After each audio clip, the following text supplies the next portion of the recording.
Hey everybody, it's time to start Chapter 8. Chapter 8 is going to be about energy and metabolism. What this chapter is going to be is more of a prep for Chapters 9 and 10, because Chapters 9 and 10 are going to be about cell respiration, which is keeping us alive, and then photosynthesis, which is giving us the energy to keep us alive.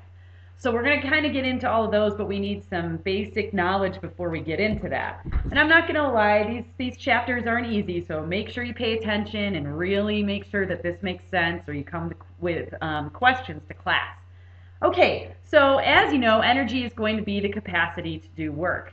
And so what we're going to do is talk about different types of energy and how we measure it. So let's see if I could go to the next slide here. That was pretty. Okay, this right here is going to be something that's called a calorimeter, and I am so sorry if you hear my dogs jingling their chains and wrestling, but it's raining and they are going insane being inside. So anyway, if we talk about the way we measure energy, this is a calorimeter right here.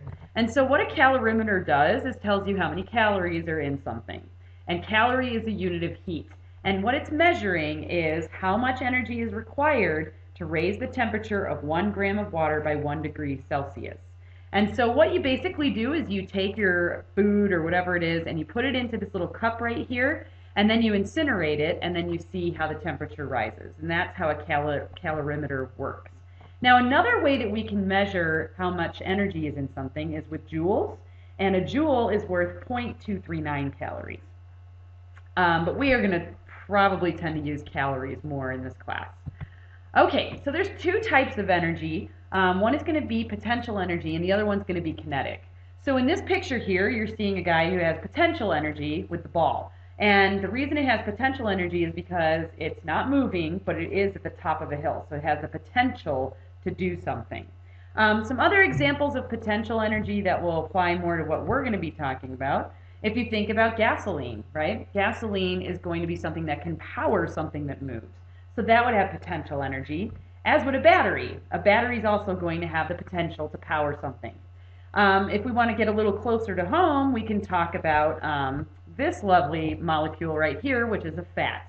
And so every little line that you see in all of these different structures right here is going to be a chemical bond, and chemical bonds store potential energy. So that's why we're talking about energy, is because we're going to talk about the energy stored in chemical bonds. Now, what can happen is all of this energy that you see here can be converted into kinetic energy. And so what happens is when we have fat stored, what we can do is start eating away at these chemical bonds and use that for energy. And that's why we always look at that balance of how many calories you take in versus how many calories you expend. Because if you take in less calories than you use, then your body's going to need to pull those calories from somewhere, and so it'll pull from these chemical bonds. Now, the other type of energy is going to be kinetic energy. So you can see here the guy has pushed the ball and it's going to be going down the hill. Now, I have another example of kinetic energy. This is going to be one of my crazy dogs you're probably going to hear during this little lecture. And so what happened was this morning I gave her dog food, and so that was potential energy because it had the potential energy stored in the bonds of the glucose that was in her food. And then that energy got transferred into kinetic energy, which you can see here, where she is running and chasing cars at the dog park, right? So that energy has changed to kinetic energy because now she's moving.